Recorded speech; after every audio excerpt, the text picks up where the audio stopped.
This program is sponsored by Zad Group.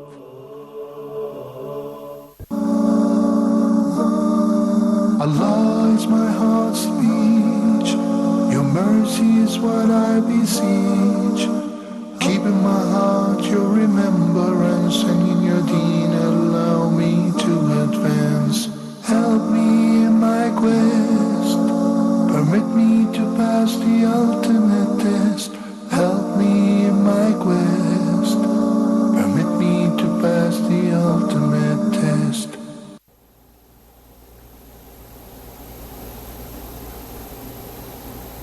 بسم الله الرحمن الرحيم. الحمد لله رب العالمين، والصلاة والسلام على المبعوث رحمة للعالمين نبينا محمد وعلى آله وصحبه أجمعين. Dear brothers and sisters in Islam, Assalamu alaikum wa rahmatullahi wa barakatuh, and welcome to this new episode of Ask Huda, coming to you live from Jeddah, Saudi Arabia. Monica sent us a question saying that my daughter got to keep what is known as halal nail varnish from a brand company. It has bubbles of oxygen and they say it is halal. Is it really halal? First of all, whenever we want to answer a question related to such issues, it doesn't matter what the brand is. It doesn't matter what the company or the maker is. What matters is the fiqhi ruling. And when we come to the issue of nail polish or nail varnish, the ruling is clear. Anything that is a barrier, anything that prevents water from reaching the part we are ordered to wash in ablution, in wudu, then the ablution is not valid. Why? Because I must wash that limb. I must wash my hands, including, of course, my fingernails. But if there is a substance like paint, like glue, like anything that prevents water from reaching the actual nail, in this case, my wudu is invalid. Now, if it is only a color, like henna, for example, if it's just a marker or the color of a pen, this is not a barrier, this is a color. So this does not affect your wudu. But if it has a layer, if it has a mass to it that I can scratch out and remove, in this case, it prevents water from reaching it.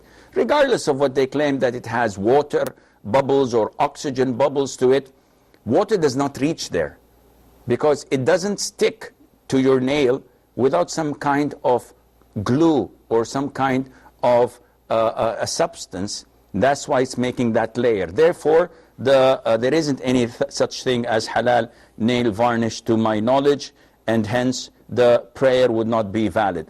Ambar from Saudi Arabia. Ambar. Assalamu alaikum, Sheikh. Salam rahmatullah. Sheikh, I have 4 questions.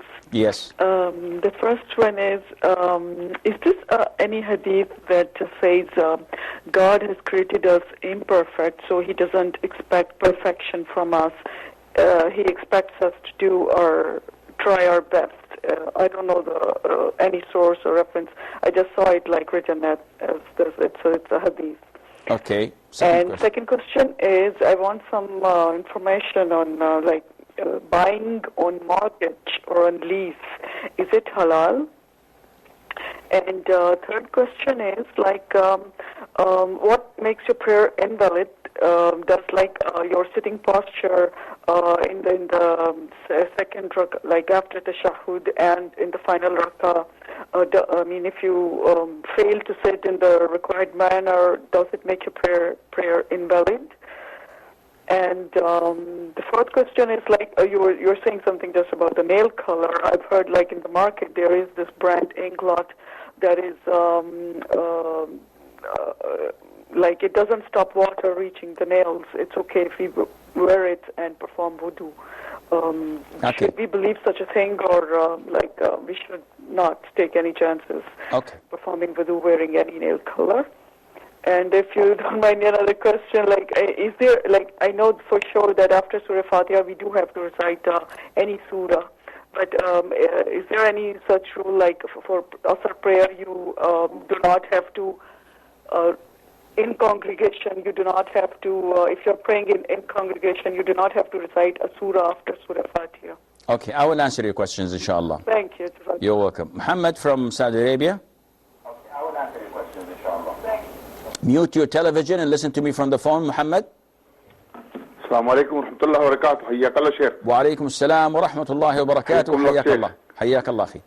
نورت هدى تي في شيخ. جزاك الله خير. نورت دائما نورت هدى تي في شيخ. بارك الله فيك أخي. جزاك الله خير. حياك الله. شيخ, I would like to ask you few questions. Yes. Regarding wudu and ghusl. When we are having ghusl, in a complete ghusl, do we have to wear underwear or something like that, male or female? Then if we don't require underwear or then can we perform wudu while we are completely naked? Okay, second question. This is the first question. The second question is, Sheikh, a Muslim lady has got married without the consent of the father. Father was deceased. He was no more. They were brothers and everything. We have no idea whether she has delivered a baby before the nikah or after the nikah. We have no idea. Okay. And then she has 2 kids later on. Then he used to beat the children. He was very, abusive. Angry man. He never listened, and something like that. So then he went away, leaving the woman with the children, and went to work abroad. Then he got married there, another lady, had kids and all that, neglected the lady, this first wife, completely.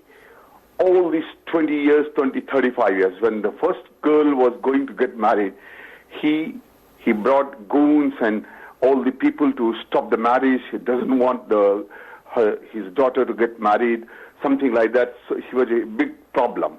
Then, of course, marriage was gone. Solemnized without the father. And then the second girl was there. Mother brought up all the children, got education, everything she has given. He has no contribution to his wife to take care of the children, something like that. Then continued like that till now. And he is still abroad, never come to the second wife. This marriage is nullified or still continued? Just this is the question. The marriage of the daughter or of the man? No, for a woman, the mother of the children. Okay. Any more questions? Because he is no more. He's totally, completely out of 25 years, 30 years, I don't know, long time. So he's still abroad, not living with the children. We came to know that he also got divorced.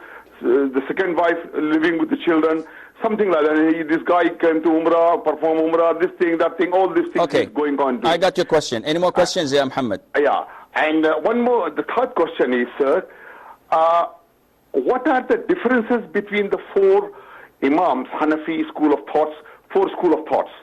Okay. Any Hanafi school of thought is ever applied in Saudi Arabia? Okay. Anything, because whatever people are doing here in subcontinent, more than 300 million people are Hanafis in the subcontinent.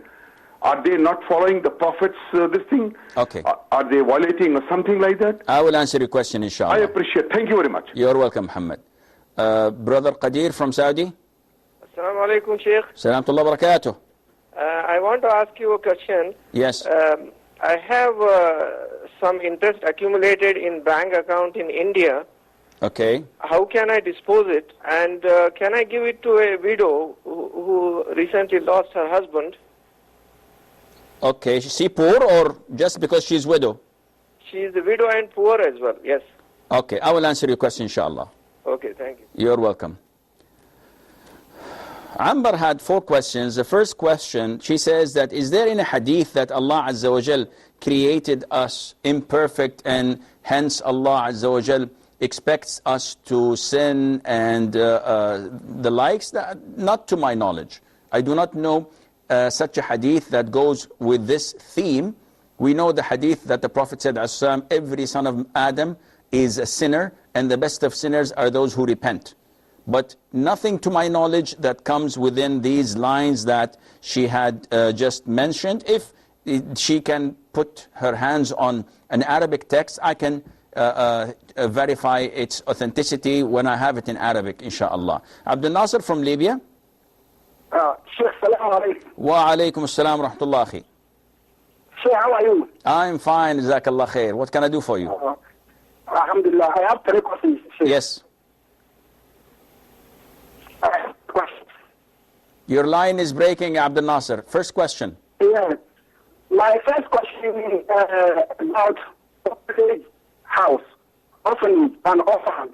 If you want to donate something for orphanage house, and the house, all the orphans, they are Christian orphans, and the caretaker also is a Christian, and there is no any special orphanage for Muslims in Africa. So can you donate any donation for orphanage house which belong to Christian children? My first question. Okay, second question. My second question, from Africans, they used to go to Europe to seek political asylum, which it is not true. Maybe somebody will go and say that his president wants to kill him.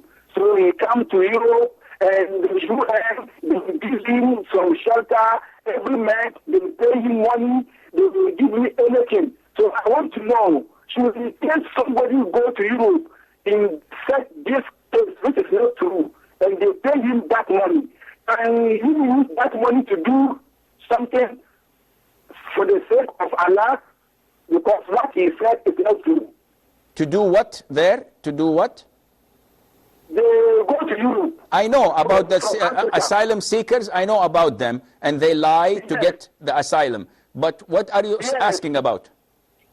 When you go there, every month they pay them money. They pay them money, and this money, that person, he gather this money, and he do something for the sake of Allah. I want to know, this money is haram or is halal? Okay, I did not understand the question, but I'll try to answer it. Third question. Yes, and my last question, I want to know, we the Salafis, I want to cut all my jalbab, but I want to know how to cut it, because I see some people, they cut their jalbab too short, and others cut it above the ankle. So I want to know which one is correct, Sheikh. Okay, I will answer inshallah.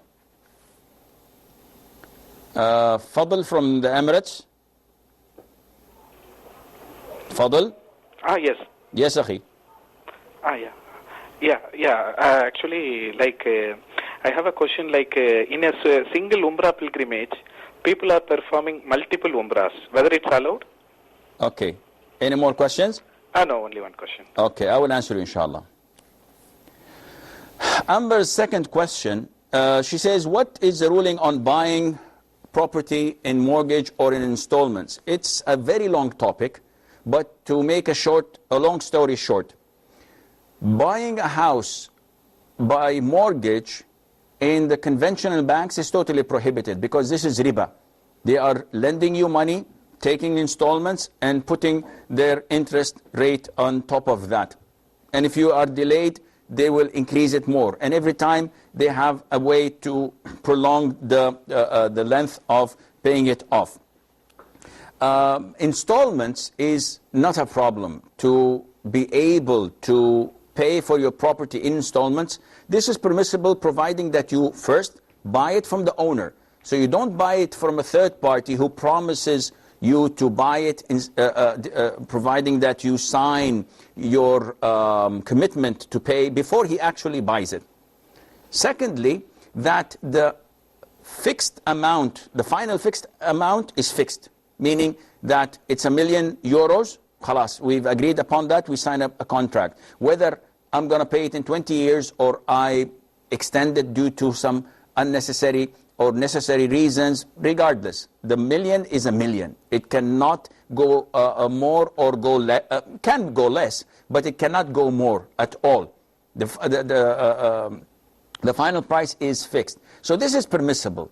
Now, is this applicable? Yes, this is applicable in some real estate agencies who have a lot of capital, they have a lot of property, and they sell it to the people.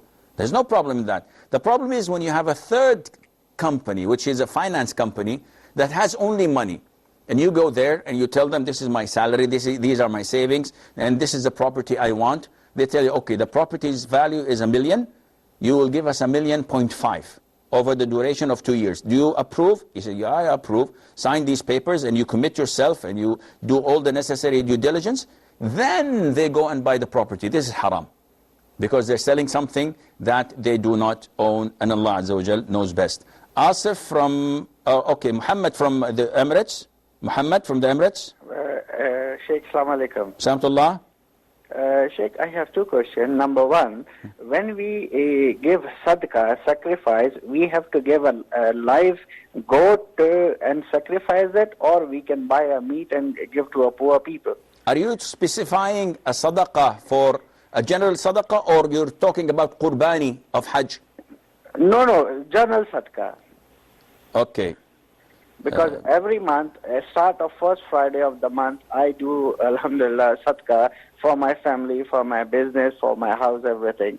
So is that necessary? I have to buy a live goat and get it sacrificed, just like we have to give a blood, or otherwise we can buy a meat and give to poor people. I got your question. I will answer you, inshallah. Okay. Yeah. Number two, when Yes. we do wudu in the bathroom, we have to ask Bismillah ar-Rahman ar-Rahim first. Is that allowed to do in the bathroom?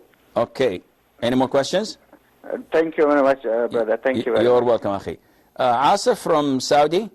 Yes, Assalamu alaikum. Salamullah. Jazakallah khair, sir, for your precious time. Jazakallah khair, Akhi. Yeah, actually, my question is, in fact, I have an opportunity for business.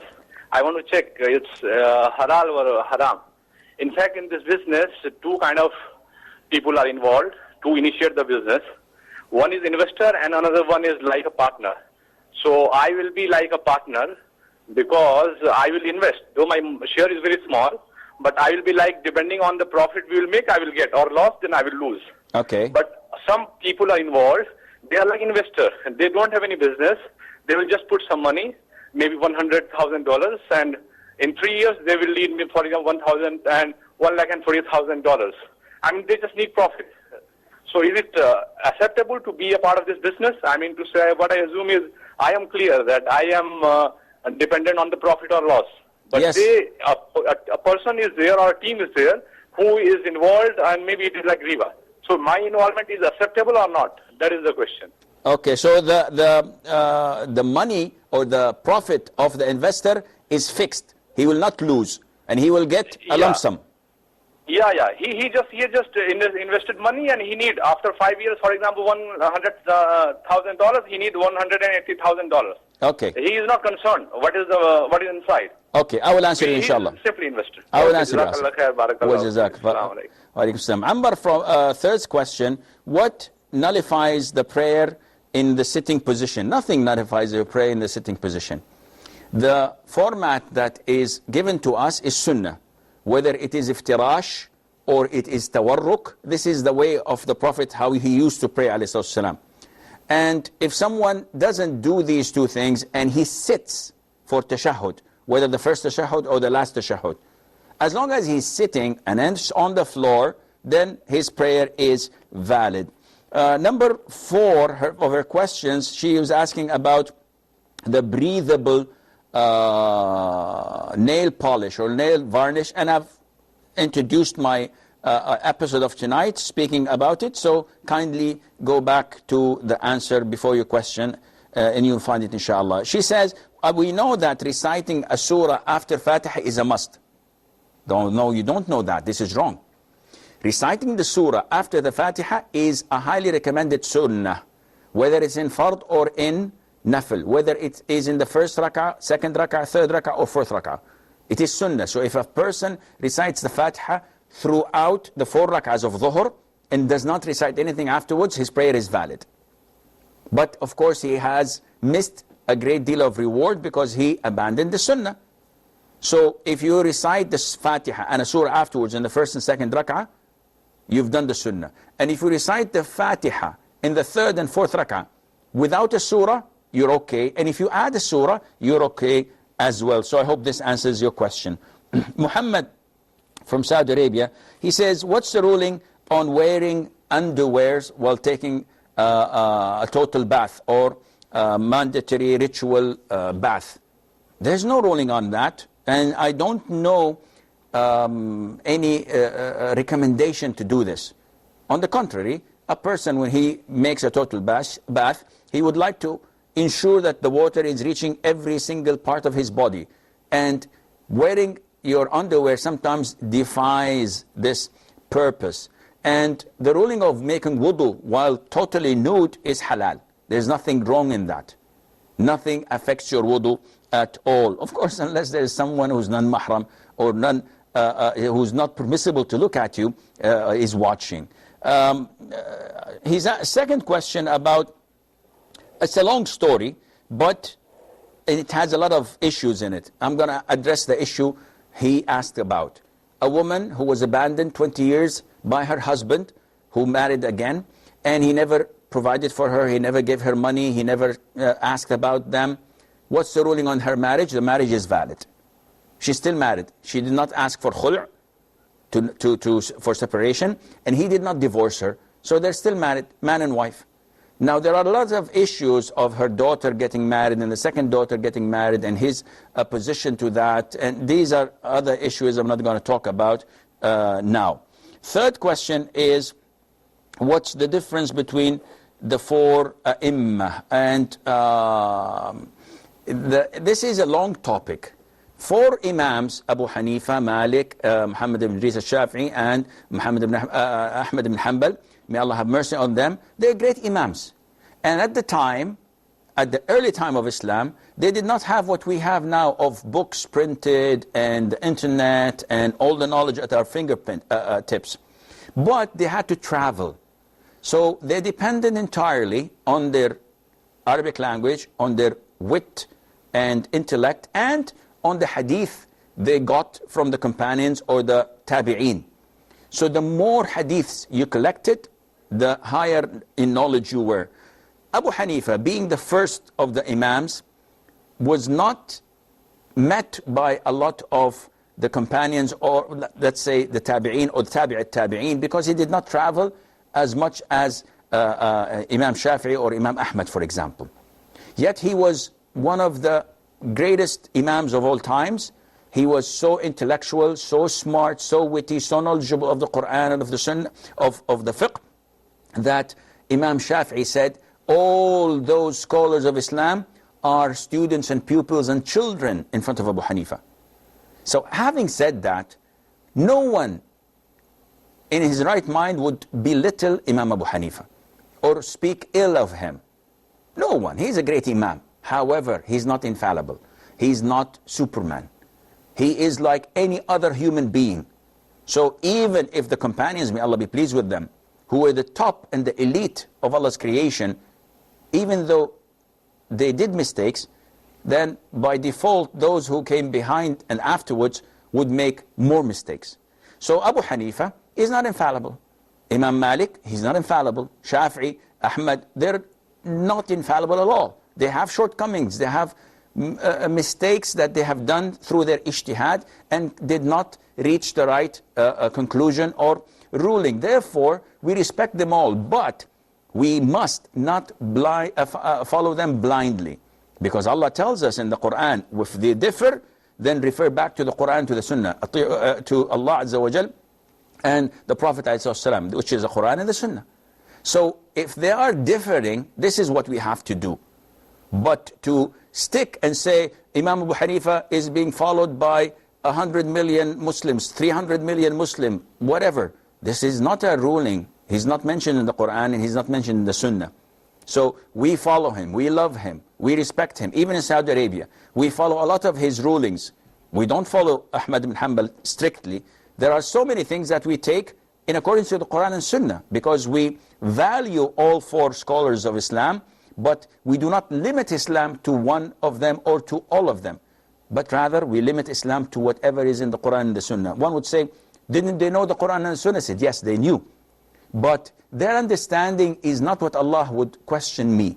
Allah would question me accordance to the Quran and the Sunnah.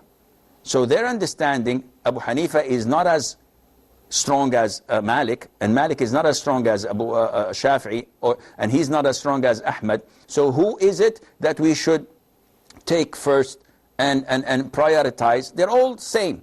So we have to go back and cross-examine this after cross-examining with the Quran and Sunnah. We have Aisha before the break. Hello, assalamu alaikum. Samtullah. Sheikh, I have one question. Okay. Which is the authentic durood? There are so many duroods which are short. Can you recite any durood other than Durood Ibrahim? This is Salah? outside the prayer. Outside the prayer? Yes. Okay, I will answer you inshallah. We have a short break. Stay tuned and inshallah we'll be right back.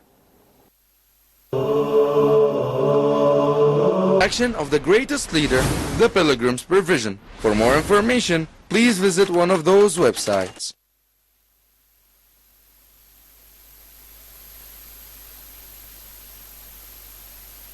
Allahi wa barakatuh. Today we're going to talk about the book Interactions of the Greatest Leader.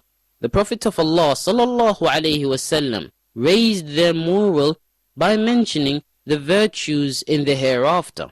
Abdullah bin Amr ibn al-As radiyallahu anhu reported that the Prophet of Allah sallallahu alaihi wasallam said, "Do you know who will be the first to enter paradise among Allah's creations?" They said, "Allah and His Messenger knows best." He sallallahu alaihi wasallam said, "The first that will enter paradise among Allah's creation are the poor muhajirin that are used to close the gaps that are feared for in the stronghold, and they are the ones that protect against evil things. One of them will die with his need in his chest, but he is unable to fulfill it. Allah the Almighty will say to whomever He wishes among His angels, go to them and greet them. The angels will say, we are the residents of your heavens and the best of your creation. Do you order us to go to them and greet them? Allah will say, they were slaves that worshipped me and did not associate anything with me unworthy. They were used to close the gaps that were feared, and they were used to do away with anything evil. One of them will die, and with his need in his chest, but cannot find any way to fulfill it. So the angels go to them at that, and will enter on them from every door, saying, peace be on you for your patience, and excellent is the final abode. Reported by Ahmad. Al-Albani ruled it authentic in his book, At-Ta'liqat al-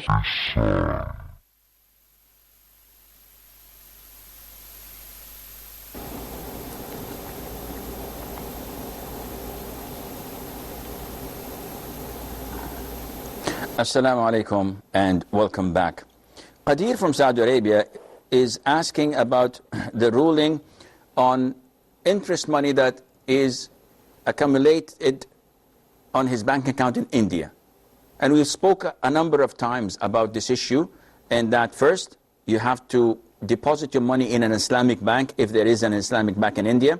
If not, then you have to open an account that is a current account that does not deposit interest money, which is riba, willingly in your account. If there is no way to have an account in India that does not offer interest, in this case, you may take this interest money and give it to the poor, to the needy, spend it in means of charity. So if there is a widow, whether she's a widow or she's married, whether she is a relative or she is a stranger, as long as she is poor or needy, you can give her the money without any problem, inshallah.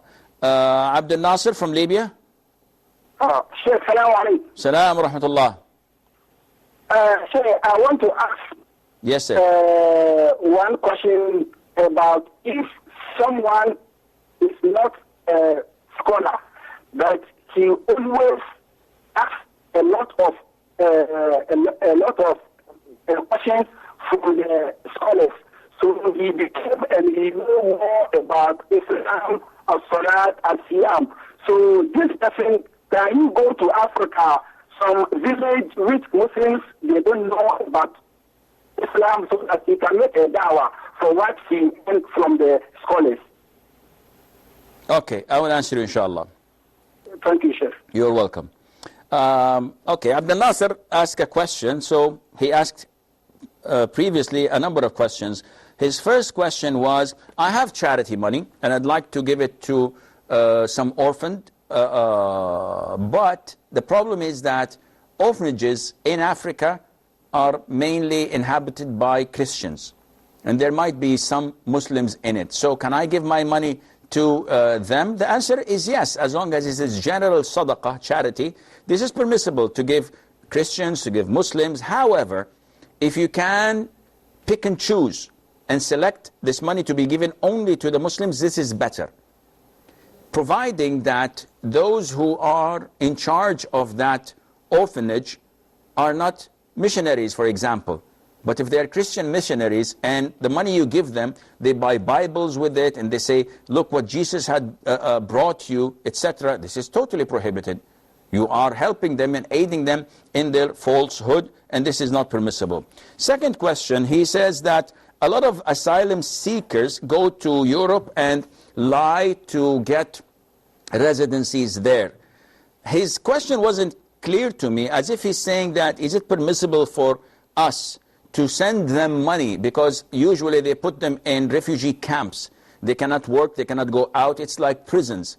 And they say that they are being kind to the refugees, but they are actually prisons with high walls, and they're not allowed to do anything except stay there for 6-7 years until their papers are settled or they're sent back. So he says, can we give them money if they're Muslims and if they're needy? Yes, you can give them money as charity. But this does not justify their lying, and their journey is all haram because they're lying and cheating people and claiming something that is not true. Mustafa from Qatar. Hello. Yes, Mustafa. Salam alaikum. Salam tullah. Good night to you, Ya Sheikh. I'd like to ask that in bombardments in Yemen, many civilians are killed. Is it a legitimate action? Yes, it is a legitimate action. Thank you. You're welcome, Akhi. This question on and on again. It is a legitimate action to bomb the Houthis, the Rafidah, the puppets of Iran in Yemen. And this is legitimate because the people of Yemen have called for it, and this is to liberate Yemen. As for those who oppose this, they're either Rafidah or they are part of the ISIS group, which is the terrorist groups, and alhamdulillah, they joined hands in this dunya. May Allah join them where you know where they should be joined on the hereafter, inshaAllah. Abdel Nasser's third question, he says, I'm Salafi, and I'd like to know how to shorten my jilbab. So whether I'm wearing trousers, I'm wearing a thobe, I'm wearing any kind of waist wrapper, how short should it be? The sunnah, according to the Prophet ﷺ, is to have 8 fingers below the knee. So the Prophet ﷺ, first in an authentic hadith, at the end of the knee, he told his companion, have your garment at here, and he put 4 fingers. He says, if you don't want to have it this short, then have it this length. And he added 4 more, so there are 8 fingers below the knee.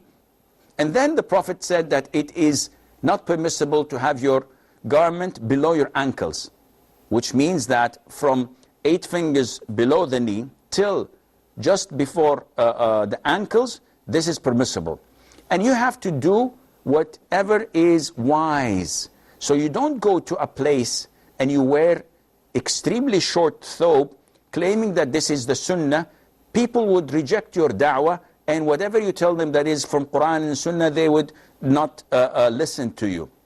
So you have to look at the environment where you are so that you would be able to do what is best, inshallah. Ahmed from the Emirates.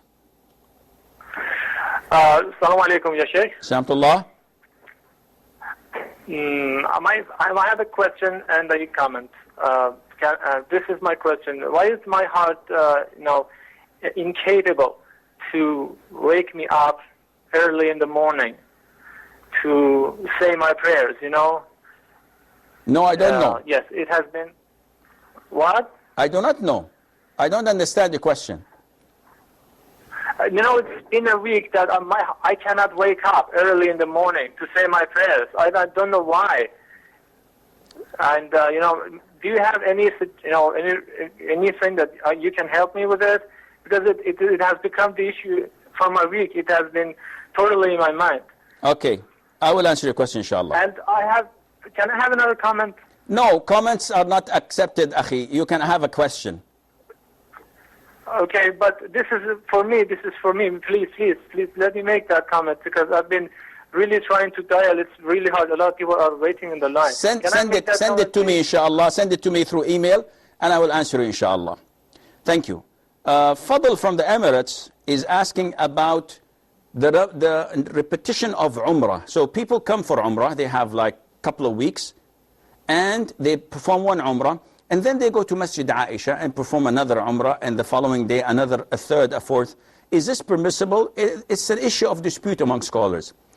The most authentic opinion is that this is not part of the Sunnah. Now, why isn't part of the Sunnah? Because the Prophet ﷺ, we know that he performed 2 separate Umrahs in his life. And never ever he went out and performed a number of Umrahs, though we know that whenever he prayed night prayer, he used to prolong his prayers to be half of the night or 2/3 of the night at some times. And neither did any of the companions who ever went from Medina to Mecca to perform Umrah. They did not duplicate or performed a number of Umrahs, with exception of Aisha, may Allah be pleased with her, and she had her excuse.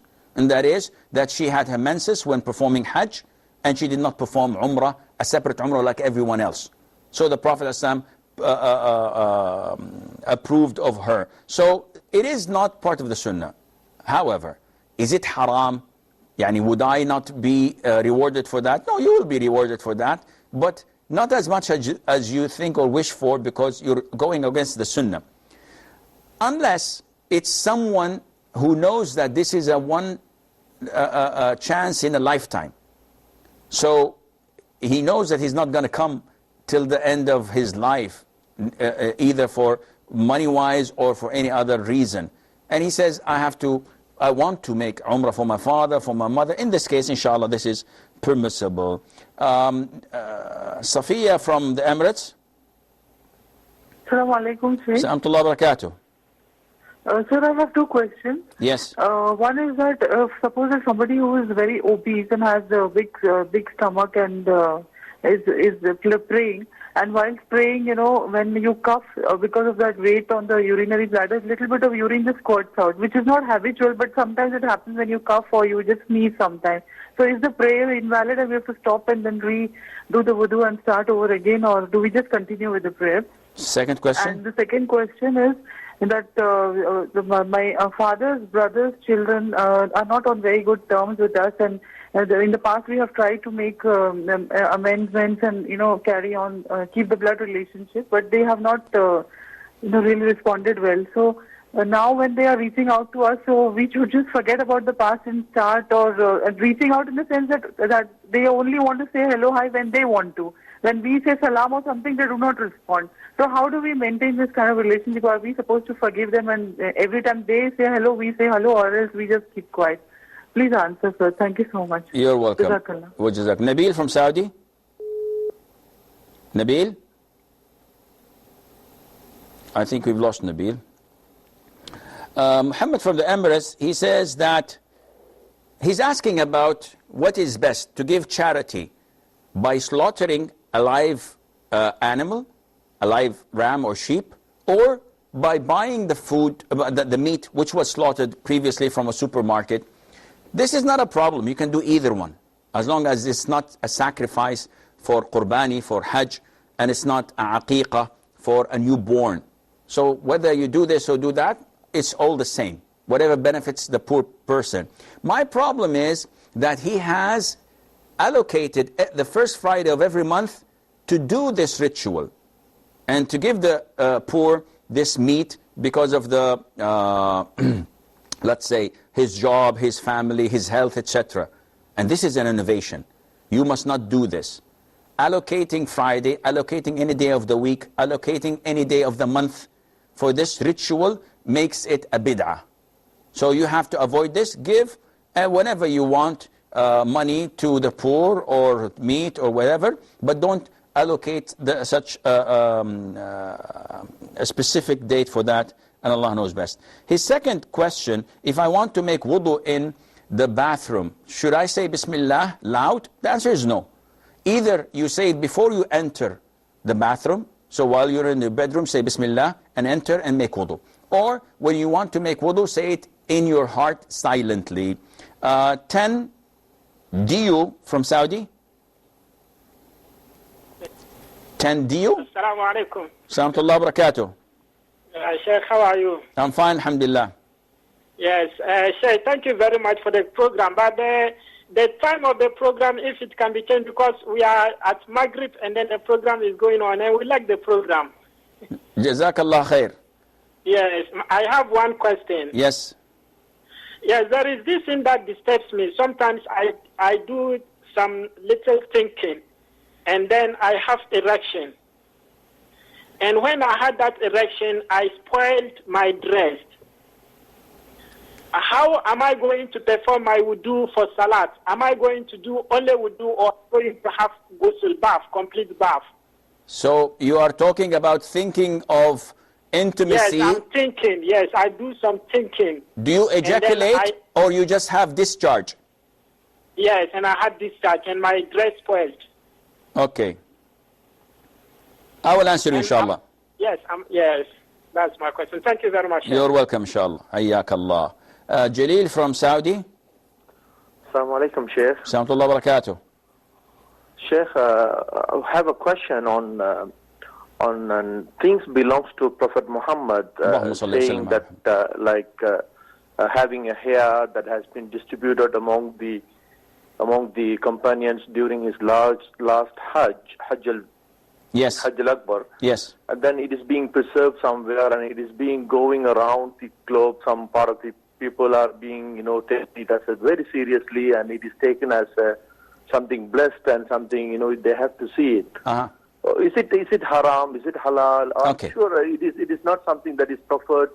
Muhammad said, or the companions followed, but I couldn't say the people who do these things, they're saying this is from Ahl al-Sunnah. What is Ahl al-Sunnah? Okay, I will answer you, inshallah. Thank you. You're welcome, Akhi. And Asif from Saudi Arabia, he says that there is an investment scheme, and one of the investors gives us a lump sum of money, providing that after 5 years, we give him his capital plus a fixed amount of interest, probably a fixed amount of money, not a percentage. What's the ruling on this? This is totally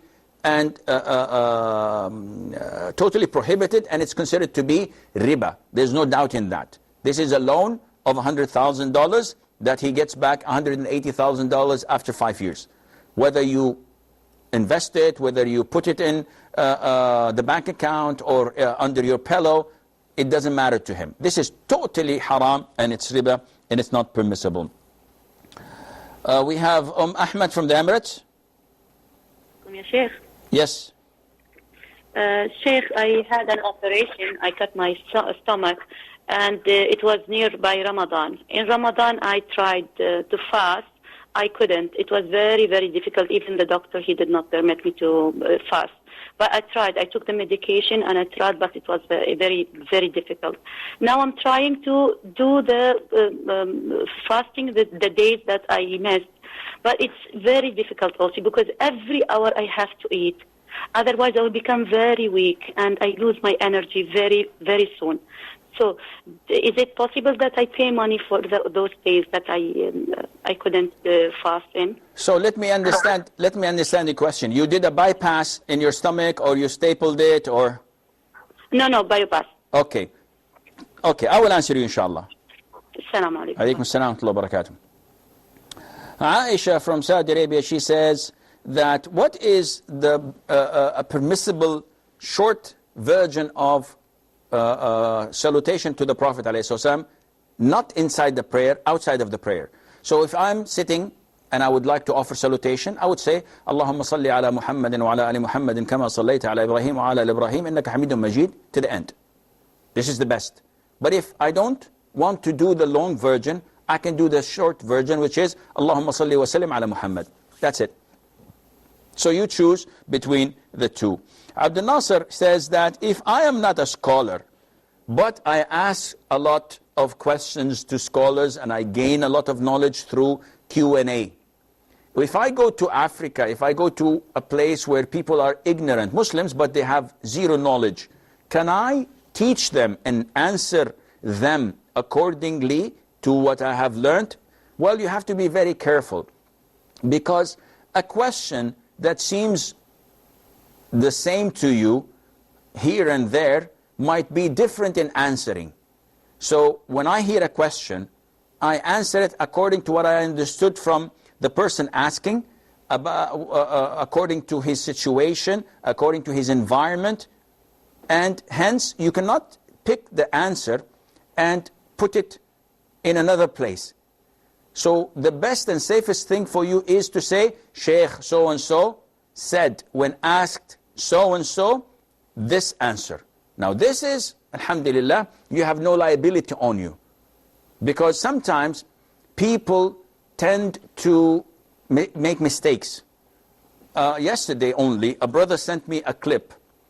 And this is a YouTube channel which is apparently famous. I don't know what the name is, but he says that they have lots and millions of followers. And they were doing a documentary on apostasy and how some Muslims are fleeing their country, Syria, etc., because they have became atheists and their people wanted to kill them.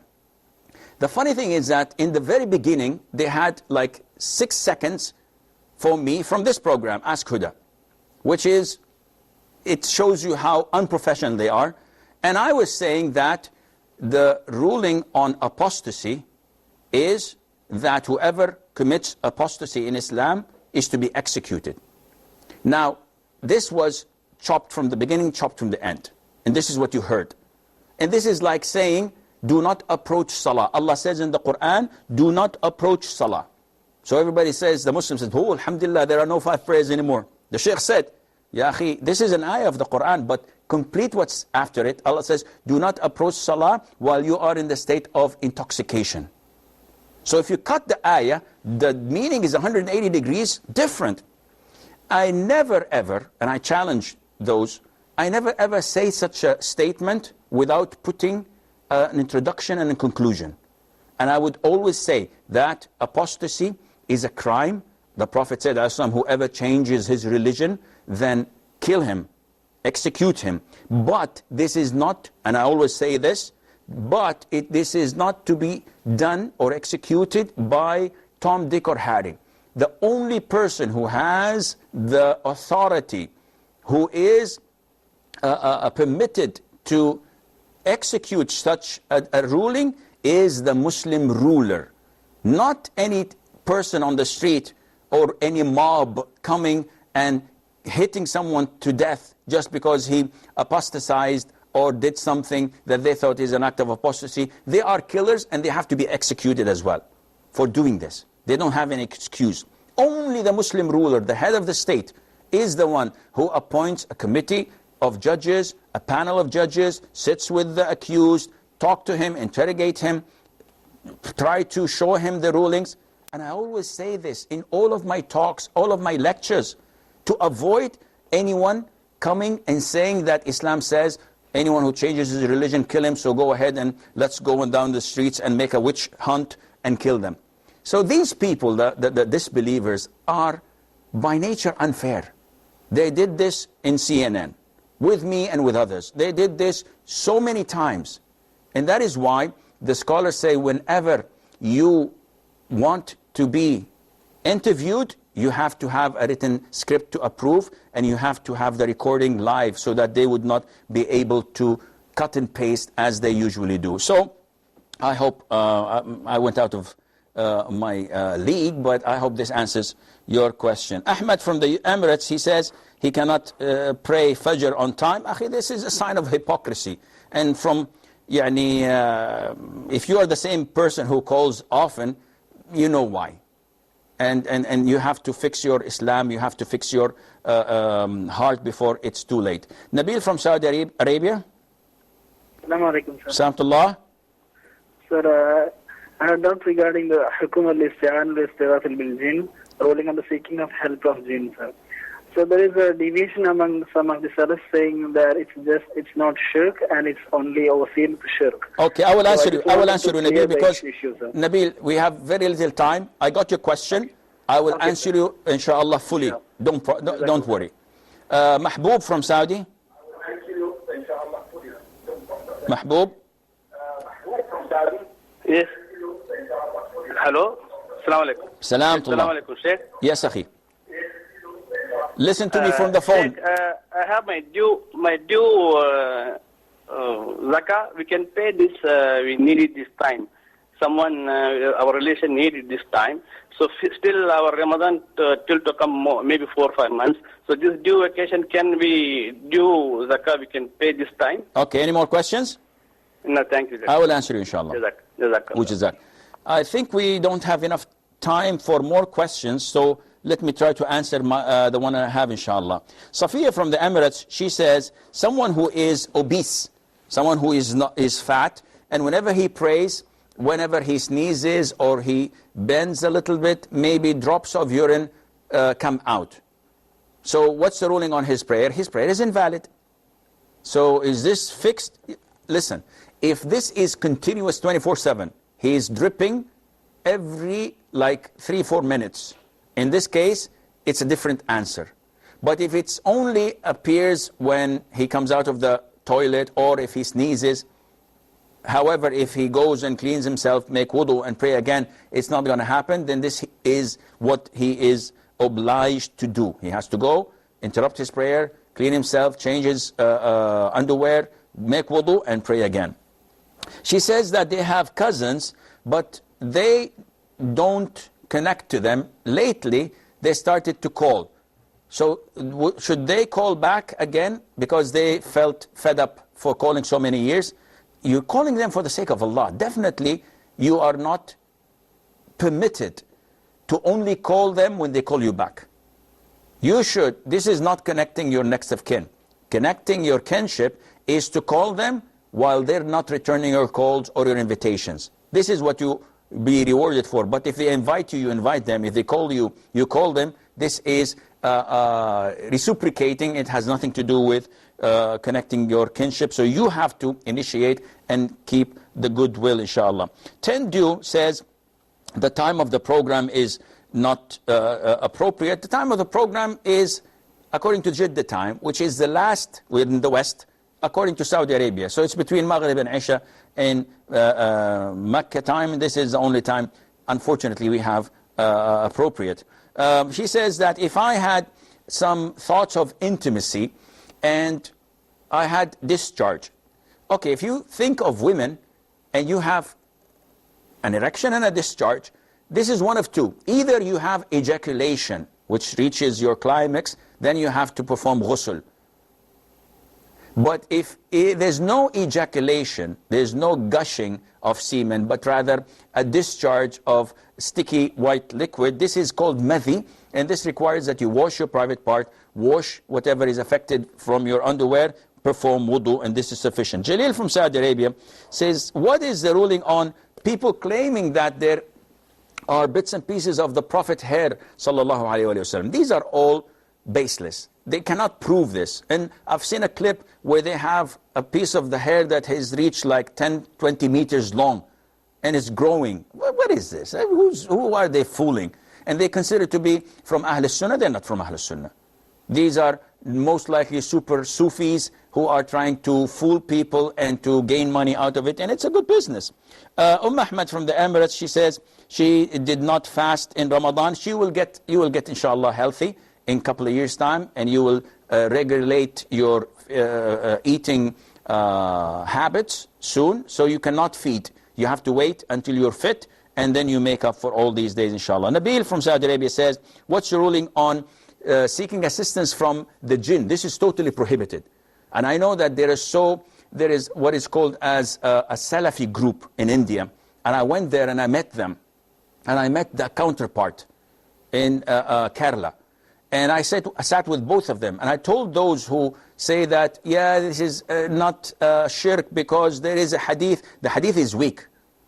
And you're dependent on a weak hadith, an interpretation that is not authentic. And you're opening the door for shirk by saying that it's okay to shout for the angels or to shout for the jinn to guide me. I know a man in Indonesia who operates on people with his fingernail and takes cancer tumors, claiming that he has jinn to help him. So is this permissible? This is shirk. So don't listen to these people. They are not part of the Salafi group unless they change their aqeedah. And finally, Mahbub says, can we give the zakat ahead of time to needy and poor people? And the answer is yes. As long as they are in need for it 5-6 months earlier, there's no problem in giving it to them, and Allah Azza wa Jalla knows best. This is all the time we have. Until we meet next time, I leave you fi amanillah. Wassalamu alaikum wa rahmatullahi wa barakatuh. Allah is my heart's speech. Your mercy is what I beseech.